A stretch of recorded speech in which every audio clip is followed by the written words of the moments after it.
آج ہم نے سورہ آل عمران کا باقی والا حصہ اور سورہ نساء، آج ہم نے سورہ نساء کو مکمل کیا اور سورہ مائدہ کا کچھ حصہ تلاوت کیا ہے۔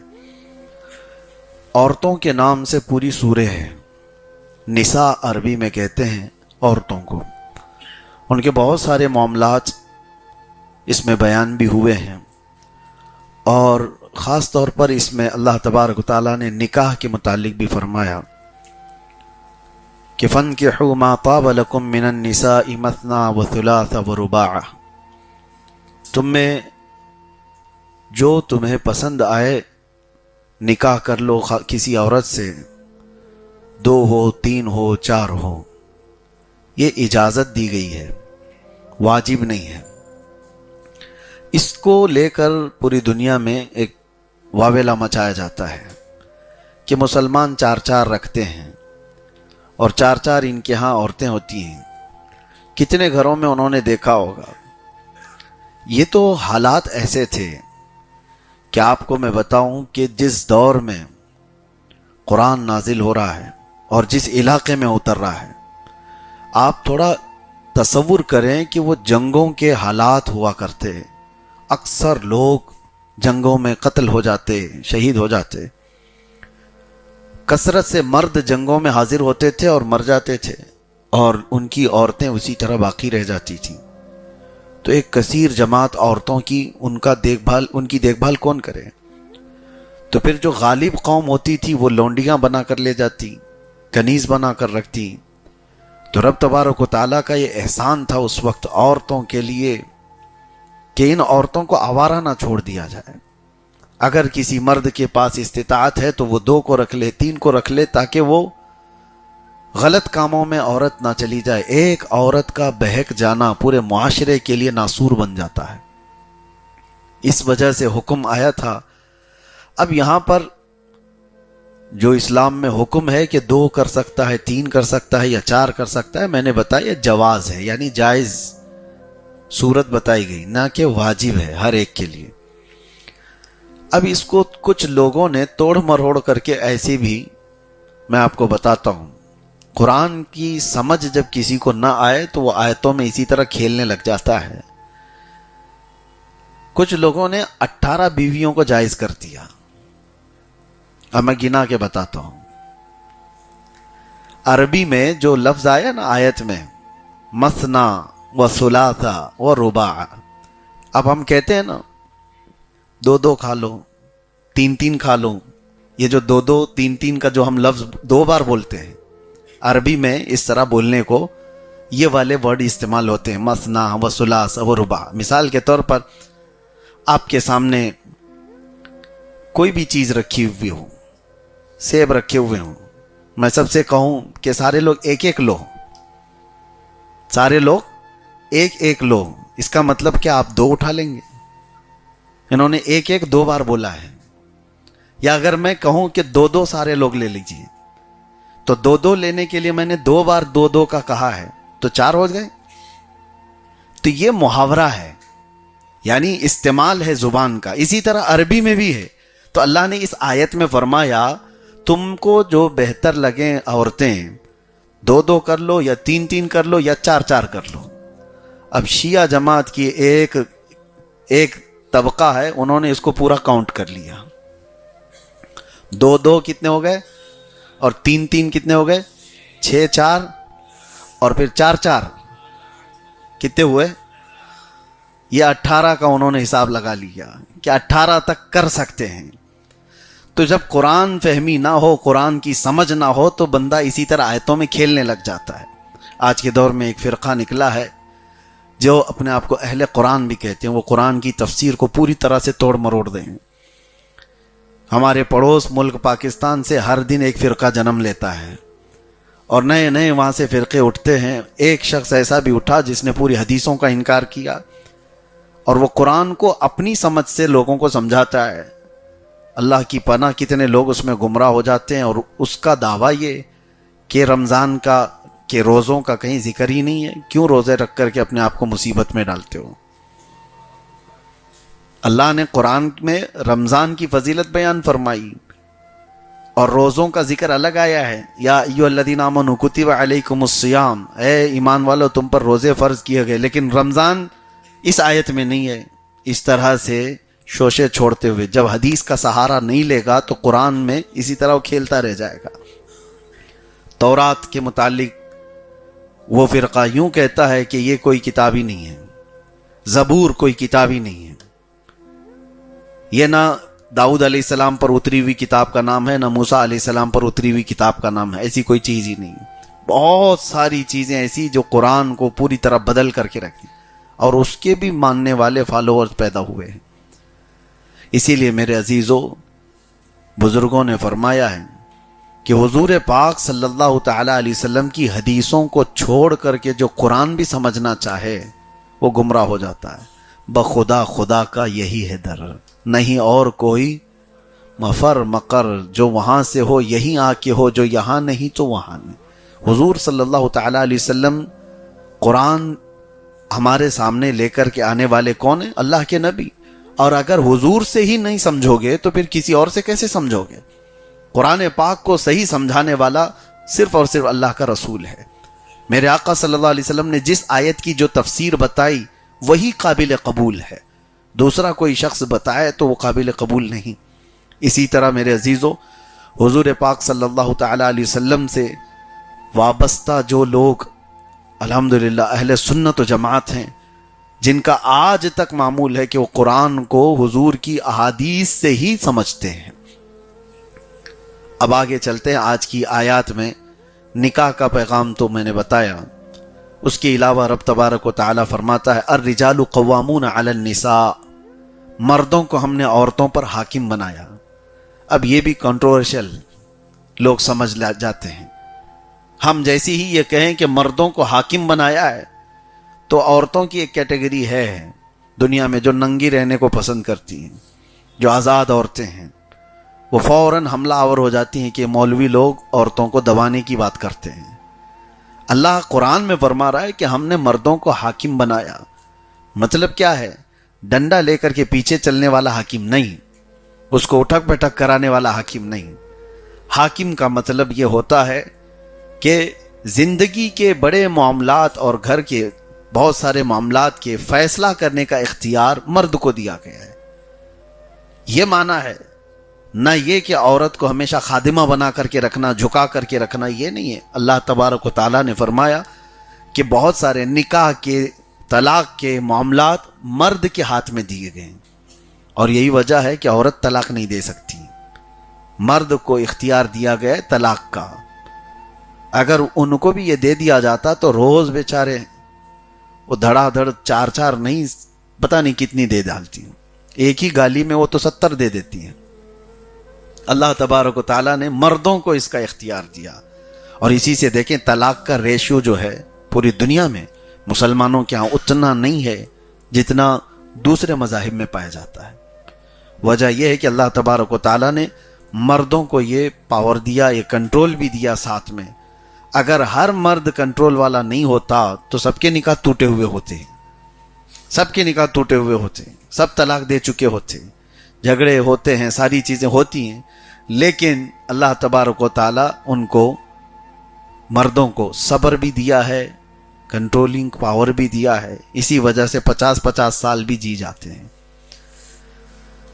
میں یہاں پر ایک اور بات بتا دوں، قرآن میں کتنے صاف انداز میں اللہ فرماتا ہے وَإِنْ خِفْتُمْ شِقَاقَ بَيْنِهِمَا. ہوتا ہے شوہر بیوی میں جھگڑا ہو جائے، اللہ تعالیٰ فرماتا ہے فوراً توڑ کے ختم کر کے اس کو الگ اس کے الگ مت کر دو.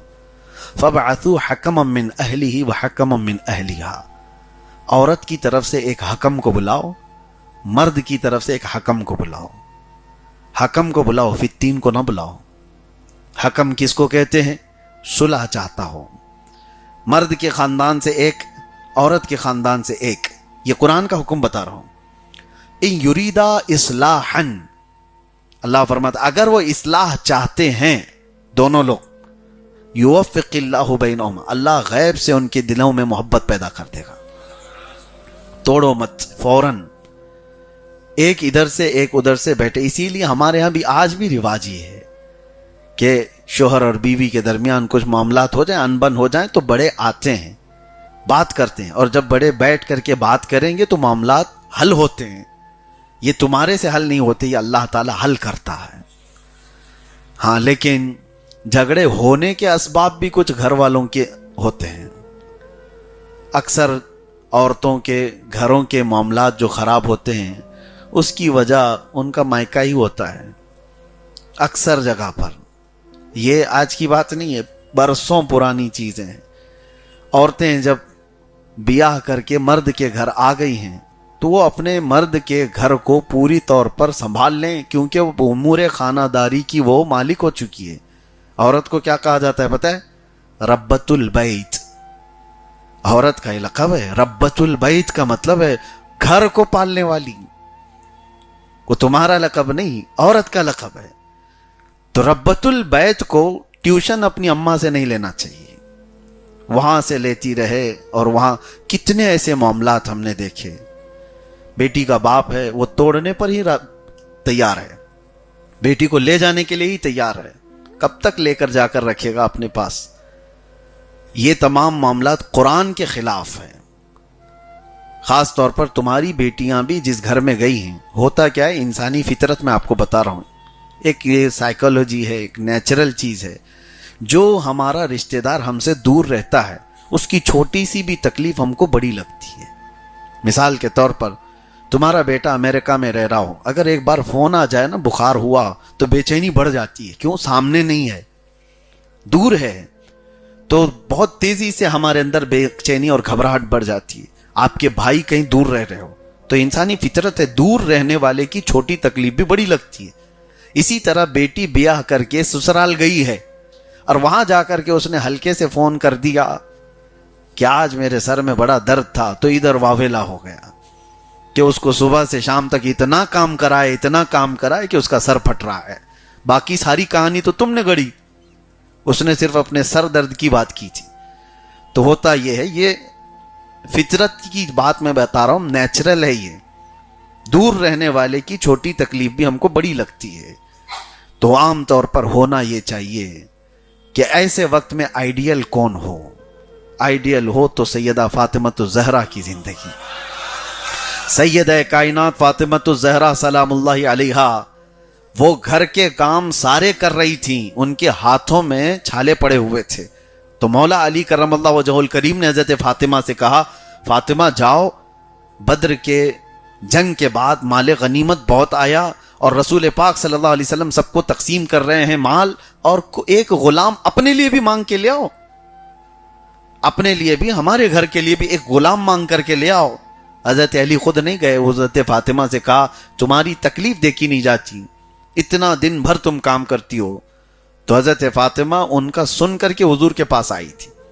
تو یہاں پر بیٹی کے باپ کو کیا کرنا چاہیے ایسے وقت میں، ایسی سچویشن میں کیا کرنا چاہیے؟ بیٹی اپنے گھر آئی ہو اور بتا رہی ہو کہ میرے ہاتھ پورے چھالے پڑ گئے ہیں، کام اتنا ہو جاتا ہے، تو کیا کرو گے؟ ہائے افسوس، میں کہاں دے دیا میری بیٹی کو، اس کو تو انہوں نے ایسے جھلا دیا۔ وہ یہ ہے نہیں، باپ رسول اللہ صلی اللہ علیہ وسلم اپنی بیٹی حضرت فاطمہ کو دیکھا اور کہا، غلام مانگنے آئی ہو، خادم مانگنے آئی ہو، اے فاطمہ، بدر کے بہت سارے یتیموں کا بھی حق باقی ہے، بہت سارے یتیم جو جن کے باپ جنگوں میں شہید ہو گئے، ان کو ابھی مال غنیمت دینا باقی رہ گیا ہے، میں اس سے بہتر تجھے عطا کرتا ہوں۔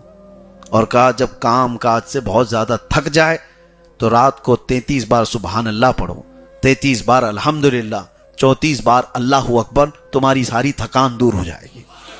یہ تسبیح آج بھی پڑھتے ہیں ہم نمازوں کے بعد، اس کو تسبیح فاطمہ کہا جاتا ہے۔ یہ حضرت فاطمہ کو عطا کی ہوئی تسبیح ہے حضور کی طرف سے۔ تو ہونا تو یہ چاہیے کہ باپ اپنی بیٹی کو یہ نصیحت کر کے گھر بھیجے کہ جاؤ اللہ تبارک و تعالیٰ کی اس مرضی پر راضی رہو، ان مع العسر یسرا، ہر تکلیف کے بعد آسانی ہے۔ اگر آپ اپنی بیٹیوں کو اس طرح کی نصیحت کرتے رہیں تو انشاءاللہ العزیز گھر نہیں ٹوٹیں گے۔ اور عورتوں کی بھی ایک عادت ہے، وہ سناتی وہاں ہیں جہاں ان کی سنی جاتی ہے، زیادہ اگر سنتے رہ گے تو بہت سناتی ہیں.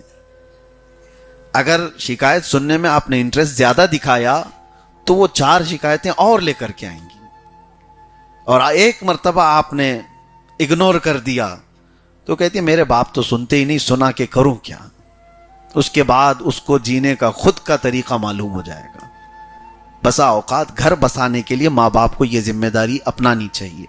یہ آیت قرآن پاک میں اللہ تعالیٰ نے فرمایا ان یریدا اصلاحا یوفق اللہ بینہما, یہاں تک. اور اس کے بعد 5ویں پارے میں ایک آیت اور ہے جو ہمارے رونگٹے کھڑے کر دیتی ہے. اللہ تعالیٰ فرماتا ان الذین کفروا بآیاتنا سوف نصلیہم نارا, جنہوں نے ہماری آیتوں کو چھوڑ دیا, جھٹلا دیا, اللہ فرماتا ان قریب ہم ان کو ایسے دوزخ میں ڈالیں گے. کلما نضجت جلودہم بدلناہم جلودا غیرہا لیذوقوا العذاب, جب جب ان کی چمڑی پکے گی ہم دوسری چمڑی ان کو پہنا دیں گے تاکہ وہ نیا عذاب چکھ سکے. حضرت کعب احبار رضی اللہ تعالیٰ عنہ اس آیت کی تفسیر میں فرماتے ہیں, ان سے پوچھا گیا کہ کتنی دیر میں یہ چمڑی بدلی جاتی ہے جہنم کے عذاب میں. جب بندے کو آگ میں ڈالا جائے, چمڑی گھل جائے اس کی, پھر اس کی چمڑی کو پھر سے بدلا جائے تاکہ وہ نیا عذاب چکھ سکے, تو وہ فرماتے ہیں 1 گھنٹے میں 70 بار بدلی جائے گی. 1 منٹ سے بھی پہلے جسم کی پوری چمڑی نہیں بنا دی جائے گی. اصل میں مسئلہ یہ ہے کہ یہ جو سکن ہے, یہ جو چمڑی ہے, یہ پین ریسیور ہے, درد کو ایکسیپٹ کرنے والی. اور جب ایک بار جل جائے تو عام طور پر ہوتا یہ ہے کہ جلے ہوئے حصے کو پھر اگر کچھ ٹچ کیا جائے تو پتہ نہیں چلتا. آپ دیکھیں جلی ہوئی چمڑی جہاں پر ہوگی, داغ ہوگا, اس کو چونٹی کاٹے تو اتنا نہیں لگتا کیونکہ وہ ڈیڈ ہے. اس وجہ سے کہ جلی ہوئی چمڑی کو دوبارہ نیا عذاب چکھایا جائے تو یہ چمڑی بدل دی جاتی ہے. قرآن پاک میں ہے ڈرو اس جہنم کے عذاب سے جس میں 1 گھنٹے میں 70 بار ہمارے جسم کی جلد کو بدل دیا جاتا ہو. اللہ تبارک و تعالیٰ اس عذاب نار سے ہمیشہ محفوظ فرمائے. رمضان میں میرے عزیزوں اور دعا کیا کرنی چاہیے آپ کو؟ روزانہ یہ دعا کریں, روزانہ یہ دعا کریں کہ اللہ تیری جہنم سے بڑا ڈر لگتا ہے, اس عذاب سے ہماری حفاظت فرما. اور حضرت سفیان ثوری کی ایک دعا تھی, وہ ہم اکثر اپنے ذکر میں بھی کرتے تھے, الہی لست للفردوس اہلا ولا اقوى على نار الجحیم فاغفر ذنوبی بفضل جودک یا اللہ. اے اللہ میں تیری جنت الفردوس کے قابل تو ہوں نہیں, تیری جنت میں جانے کے قابل تو ہوں نہیں, لیکن اے مولا تیرے جہنم کا عذاب سہنے کے قابل بھی نہیں ہوں, وہ برداشت کرنے کے بھی قابل نہیں ہوں. لہٰذا بس بات اتنی رہ جاتی ہے تیرے فضل اور تیرے جود و کرم کی, بس تو اپنے جود و کرم سے مجھے معاف کر دے اور جہنم سے آزاد کر دے. یہ دعا ہے. اس آیت کے بعد پھر رب تبارک و تعالیٰ نے ایک ایسی آیت بیان فرمائی جو ہمارا ایمان ہے. ایمان کیا ہے سنیے. آیت آئی ہے فَلَا وَرَبِّكَ لَا يُؤْمِنُونَ حَتَّى يُحَكِّمُوكَ فِي مَا شَجَرَ بَيْنَهُمْ. اللہ فرماتے قسم خدا کی وہ شخص ایمان والا ہو ہی نہیں سکتا جو اپنے آپسی معاملات میں اپنے رسول کو حکم نہ بنائے, حضور پاک صلی اللہ تعالی علیہ وسلم کو وہ حاکم نہ بنائے, وہ مومن ہی نہیں ہے. وہ تو اس زمانے کی بات تھی. آج کے دور میں کئی لوگوں کو دیکھا, کچھ لوگ ایسے آئے ہیں, ابھی 8 دن پہلے کی بات میں بتا رہا ہوں, ہمارے جو وکیل حضرات ہیں ان کے ساتھ بیٹھے تھے, کہا کہ ایک خاتون کا کچھ مسئلہ آیا, طلاق کا مسئلہ. بیچارے وکیل ہیں اور سوچتے ہیں کہ کورٹ کے چکر کاٹنے سے پہلے کچھ اچھا حل ہو جائے, تو انہوں نے سمجھایا کہ دیکھو شریعت میں یہ تمام چیزیں ہیں. تو اس کے حق میں نہیں آ رہی تھی بات, تو عورت نے انکار کر کے کہا میں ایسی شریعت کو مانتی نہیں. معاذ اللہ, یہ ایک بار نہیں, میرے ساتھ بھی کئی معاملات ایسے ہوئے. اگر اس عورت کے حق میں آپ نہیں بات کریں گے تو سیدھے انکار کرتی ہے, میں ایسی حدیثوں کو نہیں مانتی, میں ایسی شریعت کو نہیں مانتی. میرے عزیزوں وہ ایسا کہنے والا کافر ہے, ایمان ختم ہو چکا ہے. جب رسول پاک صلی اللہ تعالی علیہ وسلم کی باتوں کو تم حکم نہیں بناتے تو پھر دیکھو اللہ تعالیٰ کیا انجام کرتا ہے. ایسے لوگوں کے سامنے تمہیں کھڑے ہونا پڑتا ہے, جھکنا پڑتا ہے, جن کے سامنے کبھی تم بات کرنے کی بھی اہل نہیں تھے. یعنی وہ ہمارے اہل نہیں تھے، ایسے لوگوں کے سامنے بھی کھڑا ہونا پڑے گا، ذلیلوں کے سامنے ہاتھ جوڑنا پڑے گا، اس لیے کہ اللہ کے رسول کو حکم نہیں بنایا۔ اللہ قرآن میں فرماتا یریدون ان یتحاکموا الی الطاغوت وقد امروا ان یکفروا بہ ویرید الشیطان ان یضلهم ضلالا بعیدا۔ رب تعالیٰ فرماتا ہے لوگ یہ چاہتے ہیں کہ شیطان کو حکم بنائیں، شیطان کے طریقے پر چلے کہ وہ جس طرح سے تمہارے معاملات حل کرے۔ دیکھیں محلوں میں بہت سارے شیطان بیٹھے ہوئے ہیں وہ مسئلے حل کرنے کے لیے، لوگوں کو ایسے چاہیے پیسے والے لوگ مسئلے حل کریں، جو گنڈے لوگ ہیں وہ مسئلے حل کریں۔ وہ گنڈا مسئلہ کیسے حل کرے گا؟ مسئلہ اسی طرح سے وہ تو پلہ دیکھے گا پیسہ کدھر زیادہ ہے، اسی اعتبار سے اس کے سامنے کوئی حق و باطل نہیں ہوتا، اس کے سامنے کوئی شریعت نہیں ہوتی، اللہ کے نبی صلی اللہ علیہ وسلم کی باتیں نہیں ہوتی۔ تو یہاں پر لوگوں نے اگر یہ مزاج بنایا تو قرآن کہہ رہا ہے، قرآن میں اللہ تعالیٰ پہلے ہی بیان فرمایا شیطان کو جنہوں نے حکم بنایا وہ دنیا میں کافر ہو گئے اور آخرت میں دردناک عذاب کے لیے ان کو اٹھایا جائے گا۔ میرے عزیزو، اللہ تبارک و تعالیٰ نے جب تمہارے پاس پورا لا بھیجا ہے، پورا قانون ہے، تو تم اگر آپس میں اختلاف کر گئے تو اللہ اور اس کے رسول کی طرف لوٹو۔ فَإِن تَنَازَعْتُمْ فِي شَيْءٍ فَرُدُّوهُ إِلَى اللَّهِ وَالرَّسُولِ إِن كُنتُمْ تُؤْمِنُونَ بِاللَّهِ وَالْيَوْمِ الْآخِرِ۔ اللہ فرماتا اگر تم اللہ پر ایمان رکھتے ہو اور آخرت پر تمہارا یقین ہے تو اپنے معاملات میں اللہ اور اس کے رسول کی بات مانو۔ یہ نہیں کہ اللہ اور اس کے رسول کیا کہہ رہے ہیں۔ آپ مجھے بتاؤ کسی بھی جھگڑے کا تمہارا حل قرآن و حدیث میں ہے یا نہیں ہے؟ تمہارا ایمان ہے؟ بچے کے پیدا ہونے سے لے کر کے قبر میں جانے تک کے مسئلے آپ ہم سے پوچھو، ہم بتا سکتے ہیں۔ وراثت ہو، رضاعت ہو، طلاق ہو، نکاح ہو، عدت ہو، تجارت ہو، جو کچھ بھی زندگی بھر کے مسائل ہیں، کہیں کنفیوژن آیا تو آپ مسائل پوچھ سکتے ہیں علماء ذوی الاحترام سے، جو شریعت کے مطابق رسول اللہ صلی اللہ علیہ وسلم کی باتیں تم تک پہنچائیں گے۔ پہلے تمہارے ذہن میں یہ بات ہونی چاہیے کہ میں اپنے آپ پر صرف اور صرف اپنے نبی پاک کے باتوں کو ہی حکم بناؤں گا، تبھی جا کر کے اس کا ایمان کمپلیٹ ہوتا ہے۔ بسا اوقات ایسا ہوتا ہے میرے عزیزو، تمہارے حق کا فیصلہ نہیں بھی آیا تو یہ سمجھ لینا کہ میں غلطی پر تھا۔ ایگو آنے مت دو، شیطان کی طرف سے اٹھ کر کے بھاگنے لگ جاتے ہیں کہ مولانا نے تو اس کے پلے کی طرف حساب کر دیا۔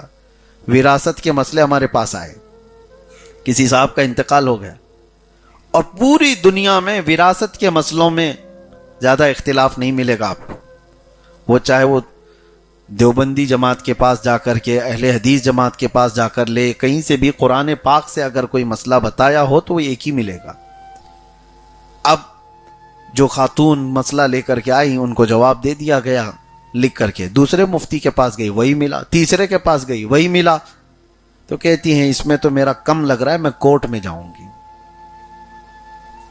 یہ معاملات میرے عزیز تو ایک دو مرتبہ نہیں، کئی جگہ پر، تو پھر ان کے لیے وہی ذلت ہے جو وہ دھکے کھاتے رہیں اور لوگوں کی تان و تشنی سنتے رہیں، اور ایسے مال کے لیے جو چند سالوں کے بعد یا چند دنوں کے بعد وہ خود بھی دنیا چھوڑ کر جانے والے ہیں، کوئی لے کر جانے والا نہیں، اس کے لیے وہ اللہ کی شریعت کو ٹکرا دیے، حضور کی حدیثوں کو ٹکرا دیے۔ ایسی نوبت کبھی آنے مت دینا۔ کتنے گھروں کے معاملات کورٹ کچہریوں میں چل رہے ہیں، کتنے گھروں کے، چھوٹی چھوٹی سی جائیداد اور پراپرٹیز کے لیے مذاق بنتا ہے۔ کیا تمہارے پاس وراثت کو بانٹنے کے مسائل اللہ کے نبی نے نہیں بتائے لیکن مانتا نہیں ہے۔ جس کو مل رہا ہے وہ تو مان لے گا، جس کو کم مل رہا ہے وہ مانتا نہیں، وہی کیس کرتا ہے۔ تو میرے عزیزو، یہ ایمان نہ ہونے کی علامت ہے۔ حضرت عمر فاروق رضی اللہ تعالیٰ عنہ کے متعلق یہ آیت آئی تھی جو میں نے ابھی پڑھا۔ ایک مسلمان کا ایک یہودی کے ساتھ جھگڑا ہو گیا تھا، مسلمان کا یہودی کے ساتھ زمین کے معاملے میں جھگڑا ہو گیا، اور دونوں چلے رسول اللہ کے پاس۔ یہودی تیار تھا کہ اسے پتا تھا اللہ کے نبی صلی اللہ علیہ وسلم محمد الرسول اللہ سچ فیصلہ کریں گے۔ فیصلے میں حضور نے کہا مسلمان سے کہ یہ اس یہودی کی زمین بنتی ہے، تو چھوڑ دے اس کو۔ وہ باہر نکلا، وہ کیسا مسلمان؟ ظاہری طور پر منافق تھا اندر سے۔ اس نے کہا میں محمد کا فیصلہ نہیں مانوں گا۔ اور اس یہودی سے کہا، یہودی پوچھنے لگا کہ تو اپنے نبی کا نہیں مانتا، کس کا مانے گا؟ کہا عمر اچھا فیصلہ کرتے ہیں، عدالت ان کی مشہور بھی تھی، فیصلے میں وہ بڑے کامل تھے۔ یہودی کہا کہ مجھے تو یقین ہے کہ جو محمد صلی اللہ علیہ وسلم نے فیصلہ کیا وہی عمر بھی کریں گے، چلو میں تو چلنے کو تیار ہوں۔ تو یہ مسلمان بنا مسلمان، یہ چاہتا تھا کہ سمپتی گین کرے، میں مسلمان ہوں، میرا سپورٹ لیا جائے۔ حضرت عمر کے پاس آیا اور اپنی بپتا بیان کی کہ ایسے ایسے معاملات ہیں، یہودی میرے اوپر حاوی ہو رہا ہے، میں تو مسلمان ہوں، میرے حق میں کچھ فیصلہ کیجیے۔ تو یہودی پہلے کہنے لگتا ہے اس کی بات کے بعد، عمر ابن خطاب ہم یہی میٹر لے کر رسول اللہ کے پاس گئے تھے، تمہارے نبی کے پاس گئے تھے۔ حضرت عمر پھر بیٹھ گئے اور پوچھنے لگے کہ کیا کہا پھر حضور نے؟ یہودی نے کہا انہوں نے میرے حق میں فیصلہ سنایا، مگر یہ تمہارا مسلمان بھائی ماننے کو تیار نہیں۔ کہا کیا کہا اس نے؟ کہا میں محمد کے فیصلے کو نہیں مانتا اور تمہارے پاس فیصلہ کروانے آیا ہے۔ حضرت عمر اندر گئے اور تلوار لے کر کے آ گئے۔ جو محمد کا فیصلہ نہیں مانتا، عمر اس کا فیصلہ ایسے کرتا ہے، اڑا دیا اور پہنچا دیا۔ اور یہ بات مدینے میں پھیل گئی کہ آؤ دیکھا نہ تاؤ دیکھا، ایک ہی مجلس میں فیصلہ تمام کر دیا۔ اور لوگوں کو تو یہ معلوم تھا کہ مسلمان ہے، اور مسلمان کا اس طرح سے قتل بہت بڑا مسئلہ ہے۔ تو حضرت عمر کی شکایت حضور تک پہنچ گئی، رسول پاک صلی اللہ تعالی علیہ وسلم کے پاس، کہ ایک مسلمان کی گردن ماری عمر ابن خطاب نے۔ حضور نے بلایا، حضرت عمر سے پوچھا کیا تم نے ایک مسلمان کی گردن مار دی؟ کیسے تم نے جرأت کی؟ حضرت عمر کہتے ہیں یا رسول اللہ میں اس کو مسلمان مانتا ہی نہیں تھا، میں اس کو مسلمان مانتا ہی نہیں تھا۔ کہا کیوں؟ آپ کے فیصلے کو نہ مانے وہ مسلمان کیا ہے؟ تو یہ تو حضرت عمر کا اپنا اجتہاد تھا، ان کا خود کا ایمان تھا، ایسا حکم نہیں تھا۔ تو حضرت عمر اپنی طرف سے کہہ رہے تھے میں اس کو مسلمان نہیں مانتا۔ اسی اثنا میں حضور ابھی کچھ کہنے والے تھے کہ جبرائیل یہ آیت لے کر کے آ گئے، فَلَا وَرَبِّكَ لَا يُؤْمِنُونَ حَتَّى يُحَكِّمُوكَ فِي مَا شَجَرَ بَيْنَهُمْ۔ اللہ تعالیٰ فرماتا ہے اے محبوب آپ کے رب کی قسم، وہ شخص ایمان والا ہو ہی نہیں سکتا جو اپنے معاملات میں آپ کو حاکم نہیں بناتا۔ حضور نے فرمایا عمر جو تم نے فیصلہ کیا اللہ بھی وہی نازل فرمایا۔ اور اسی وجہ سے حضرت عمر کا ایک لقب ہے الموافق رأیہ للوحی والکتاب۔ ہم حضرت عمر کے ساتھ یہ لقب پڑھتے ہیں، خطبے میں بھی پڑھتے ہیں۔ کیا مطلب ہے الموافق رأیہ للوحی والکتاب؟ یعنی اکثر حضرت عمر کی رائے ایسی ہوتی تھی کہ اسی رائے کے مطابق قرآن کی آیت آ جاتی تھی۔ ابھی حکم آیا نہیں تھا لیکن آپ کی جو رائے ہوتی اسی رائے کے مطابق۔ ایک مرتبہ ایسا ہوا، یہ بڑے غیرت مند بھی تھے حضرت عمر، اور ازواج مطہرات حضور صلی اللہ تعالی علیہ وسلم کی بیویاں یہ ام المومنین ہیں، تمام مسلمانوں کی مائیں ہیں۔ تو صحابہ کرام میں جو بھی ہیں حضرات امہات المومنین سے بات کرتے تھے، کوئی سامان لینا ہوتا تو جاتے آتے تھے۔ تو حضرت عمر کو یہ اچھا نہیں لگتا تھا۔ حضرت عمر کہتے تھے کہ وہ رسول اللہ کا گھرانہ ہے، ہر کوئی اس طرح سے حضرت حضور کی بیویوں کے ساتھ یا ان کے ازواج مطہرات کے ساتھ بات نہ کر لے۔ تو اس وقت تک پردے کا حکم نہیں آیا تھا، تو حضرت عمر کا یہ اپنا خیال تھا، اور انہوں نے یہ کہا حضور کی بارگاہ میں کہ لوگ آتے ہیں اور آپ کے گھرانے سے امہات المومنین ماں سے بات کرتے ہیں جس طرح بھی، لیکن وہ بھی حضرت عمر کو اچھا نہیں لگتا تھا۔ کہا یہ نہیں ہونا چاہیے تھا، یہ تو ان کی اپنی رائے تھی۔ تو قرآن کی آیت نازل ہوئی، اللہ تبارک و تعالیٰ نے فرمایا وَإِذَا سَأَلْتُمُوهُنَّ مَتَاعًا فَاسْأَلُوهُنَّ مِنْ وَرَاءِ حِجَابٍ۔ اے ایمان والو، نبی کی بیویوں کے پاس اگر کوئی چیز لینی بھی ہو تمہیں تو پردے کے باہر کھڑے رہو۔ اب وہ حکم آ گیا، تو اکثر حضرت عمر کی رائے قرآن کی آیتوں سے ملتی تھی۔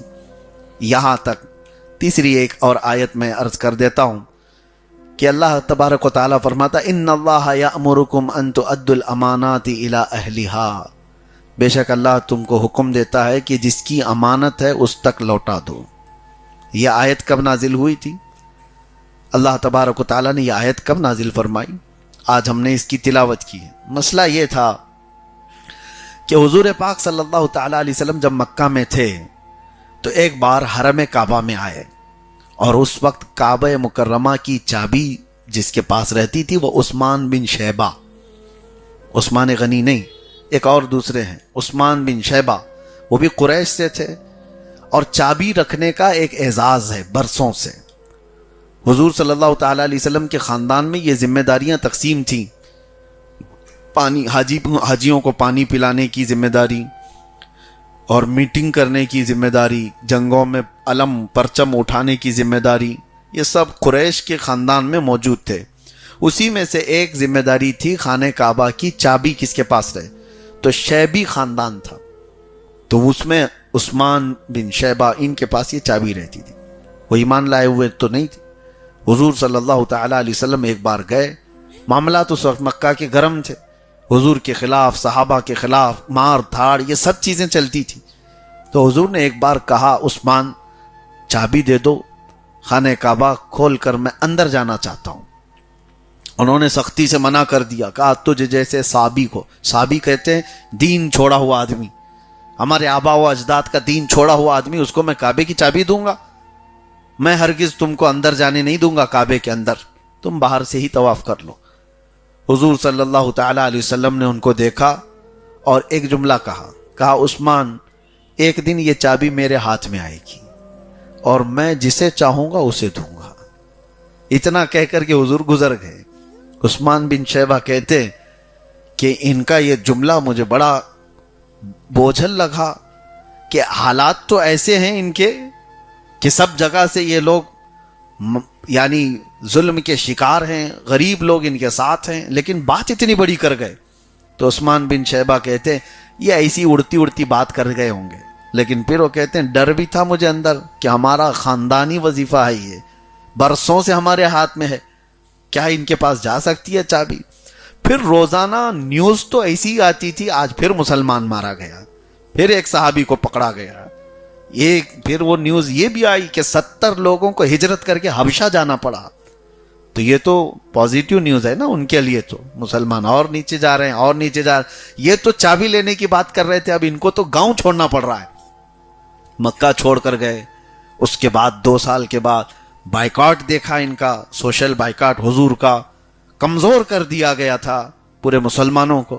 پھر وہ وقت بھی آیا کہ جب رسول اللہ صلی اللہ علیہ وسلم مکہ چھوڑ کر ہجرت کر کے مدینے چلے گئے۔ عثمان بن شیبہ کہتے ہیں اب کہاں سے وہ بات آئے گی، ان کا گھر بھی نہیں بچا، ان کے ساتھی نہیں بچے، ان کی جائیدادیں نہیں بچی، حتیٰ کہ وطن بھی نہیں بچا، سب چھوڑ کر چلے گئے لوگ۔ سال گزرا، 2 سال گزرے، 3 سال گزرے، جنگیں ہوتی رہیں قریش کے درمیان، مکہ والوں کی اور مدینے والوں کی۔ پھر 6 سال گزرے، 6 سال کو حضور صلی اللہ تعالیٰ علیہ وسلم عمرہ کے لیے نکلے۔ انہوں نے راستہ روک دیا حدیبیہ کے موقع پر، حضور واپس گئے۔ پھر اگلا سال آیا، رمضان کا موسم تھا، 20 رمضان کو 10,000 صحابہ کے ساتھ حضور مکہ میں داخل ہوئے۔ کوئی جنگ نہیں، کوئی قتال نہیں، مکہ والوں نے سارے ایگریمنٹ توڑ دیے تھے، وہ سب بکھر چکے تھے، ان کے اتحاد پارا پارا ہو چکا تھا، سب بڑے بڑے گرو گھنٹال ویسی جنگوں میں مر چکے تھے، ابو جہل گیا تھا، ابو لہب مرا تھا، سب جتنے شیطان تھے۔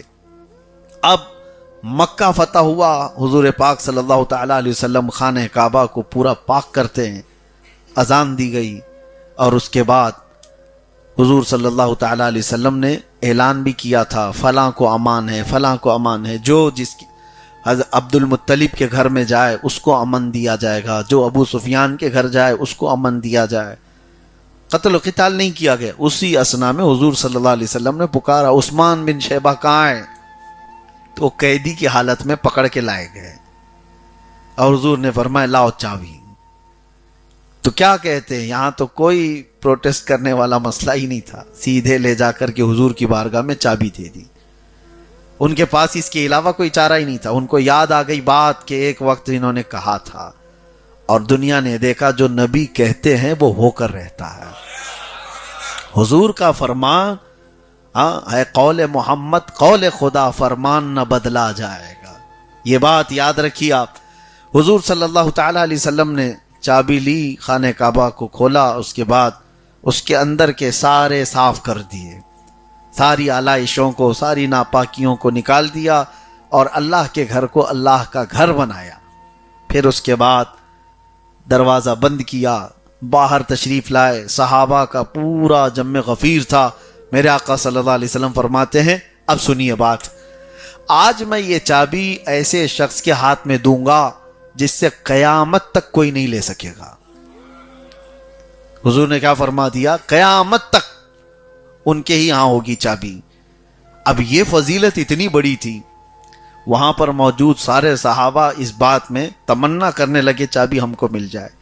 حضرت ابوبکر، حضرت عمر، حضرت عثمان، حضرت علی، وہاں بڑے بڑے صحابہ موجود ہیں، بڑے بڑے صحابہ، حضرت عباس حضور کے چچا۔ تو حضور صلی اللہ تعالی علیہ وسلم نے سب کو دیکھا، گردنیں سب کی اونچی ہیں کہ حضور کس کو چابی دینے والے ہیں۔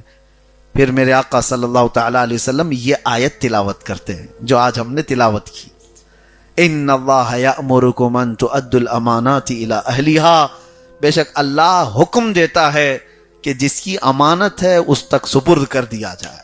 پھر پکارتے ہیں عثمان بن شیبہ آ جاؤ۔ وہ تو خواب و خیال میں نہیں سوچے ہوئے تھے، وہ تو قیدی بن کر کے آئے تھے، ایمان بھی لائے ہوئے نہیں ہیں، پکڑ کر کے لائے گئے۔ حضور نے ان کو بلایا تو اچانک ان کی گردن اٹھی، کہا مجھے بلایا جا رہا ہے؟ کہا آؤ۔ پھر آپ نے آیت پڑھ کر کے ان کے ہاتھ میں چابی دے دی اور کہا یہ چابی تمہاری اولاد میں رہے گی، قیامت تک کوئی نہیں لے سکے گا۔ آج بھی خانہ کعبہ کی چابی شیبی خاندان کے اندر ہی موجود ہے۔ برسوں گزر گئے، 1400 سال گزر گئے، کتنے بادشاہ آئے، کیا کیا ہوا، لیکن یہ چابی آج تک اسی خاندان میں موجود ہے۔ آج بھی آپ سرچ کر کے دیکھ لینا، خانہ کعبہ کی چابی جس بزرگ کے پاس ہے آج، وہ بھی شیبی خاندان کے ہیں، لیکن الحمدللہ سنی ہے۔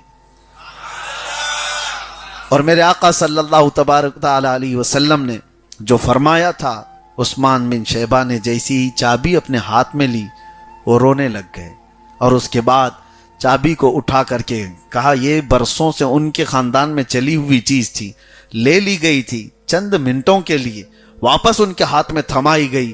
تو چابی لینے کے بعد آپ نے اس کی خوشی کا اظہار نہیں کیا، بلکہ سب سے پہلے کہا کہ اشہد ان محمدن رسول اللہ، میں گواہی دیتا ہوں محمد آپ اللہ کے رسول ہیں۔ وہ ایمان لے آئے اور ایمان کی حالت میں صحابی رسول بن کر کے ہی دنیا سے فوت ہوئے۔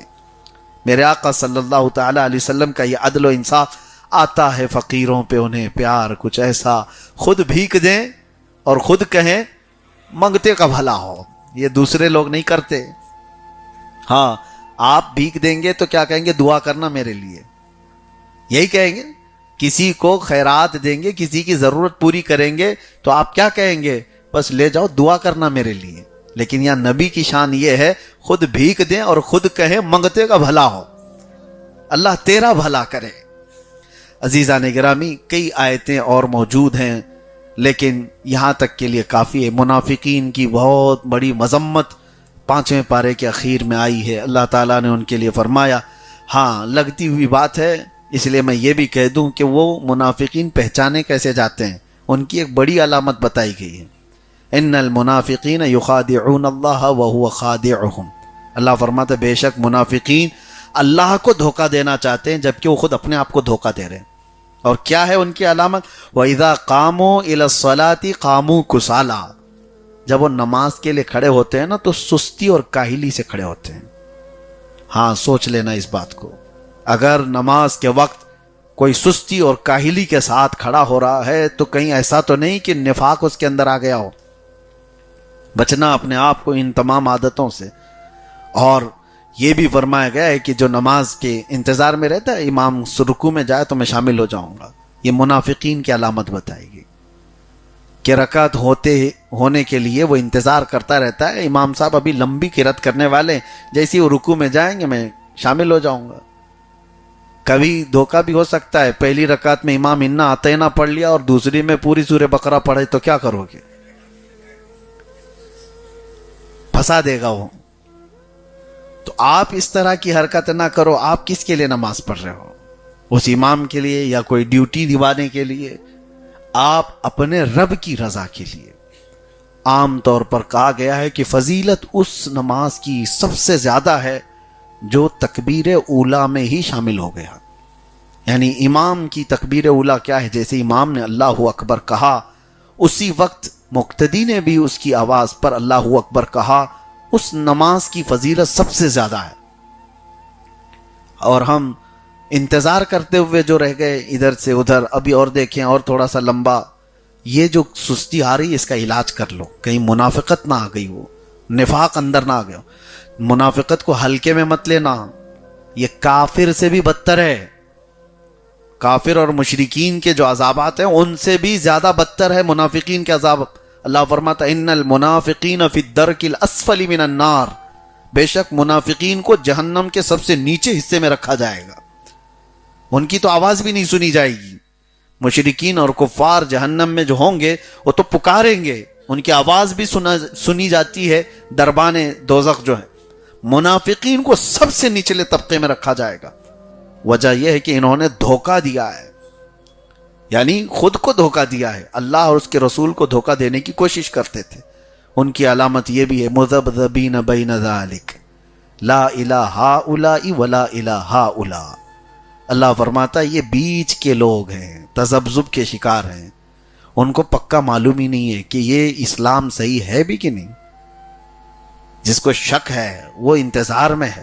منافقین یہی تو کرتے تھے. جنگ بدر کے بعد بہت سارے آ گئے اسلام میں، ارے اتنا مال غنیمت آیا، 70 تو کافروں کو انہوں نے مار ڈالا ہے، 70 قیدی پکڑ کے لائے ہیں، ان کی تو حالات بہت اچھے ہیں. اور اس وقت سب آ گئے اندر، اور جیسی جنگ احد میں شکست ہوئی مسلمانوں کو تو چھوڑ کے بھاگنے لگ گئے. یہ منافقین کی علامت ہے. آج دیکھیں گے کہ کون سی پارٹی زیادہ ووٹ لے کے آ رہی ہے، چلو اس کے اندر سب شامل ہو جاؤ، سب در بدلو.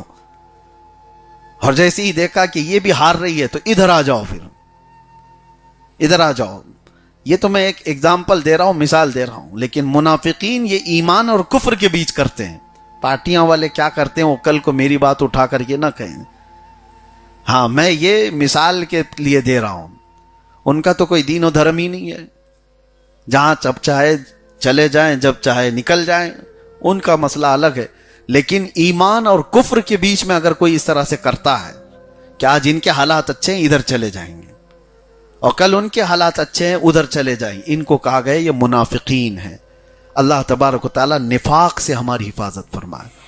2 منہ والے جانور کو، یہ جو دو منہ والا ایک جانور ہوتا تھا، یعنی سامنے سے بھی اور پیچھے سے بھی اس کا منہ ہوتا تھا، اس کو جو ہے نافق کہا جاتا تھا.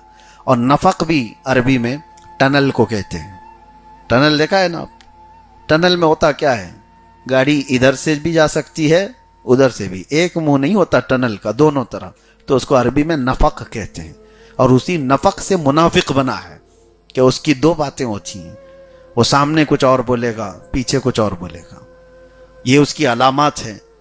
وَإِذَا خَلَوْا إِلَى شَيَاطِينِهِمْ قَالُوا إِنَّا مَعَكُمْ. وہ جب اپنے گرو گھنٹالوں کے پاس جاتے ہیں وہ کہتے ہیں ہم تو ان کے پاس ایسی گئے تھے حال چال دیکھنے کے لیے، ہاؤ بھاؤ دیکھنے کے لیے، ہم تو تمہارے ہی ساتھ ہیں، ہم تمہاری پارٹی میں ہیں. یہ منافقین کے الفاظ قرآن میں بیان کیے گئے ہیں. ان کی طور طریقے یہی ہوا کرتے تھے. اللہ تبارک و تعالیٰ اس نحوست سے بچائے. اور بھی بہت ساری علامتیں ہیں. میرے آقا صلی اللہ علیہ وسلم نے فرمایا منافق کی علامت یہ ہے کہ بات کرے گا تو جھوٹ بولے گا. دوسری علامت یہ ہے کہ وعدہ کرے گا تو اس کے خلاف کرے گا. تیسری علامت یہ ہے کہ اس کے پاس امانت رکھی جائے تو خیانت کرے گا. بات بات پر قسم کھانے والا منافق کی علامت ہے. اس کے اندر بہت ساری چیزیں ہیں. میرے عزیزو، اللہ تبارک و تعالیٰ ان تمام صفات سے بچائے آپ کو اور ہم کو. ڈرو ان چیزوں سے. اس کو ہلکے میں لوگ لیتے ہیں. کچھ لوگوں کی یہ منافقت جو ہے پیشہ بنا ہوا ہے، دندہ بنا ہوا ہے. وہ مسلمانوں کے اخبار، ان کے حالات سب لے جا کر کچھ ایسے ان کے دشمنوں کے پاس پہنچانے والے، ادھر بھی اچھا بننے کی کوشش، ادھر بھی اچھا بننے کی کوشش. یہ منافقت جو ہے انہیں عذاب میں مبتلا کرے گی، یہاں نہیں تو آخرت میں ضرور. اللہ تبارک و تعالیٰ نے سورہ مائدہ میں بھی ہمارے لیے بہت سارے احکام نازل فرمائے. انشاءاللہ العزیز کل سورہ مائدہ کی تلاوت بقیہ ہوگی، اس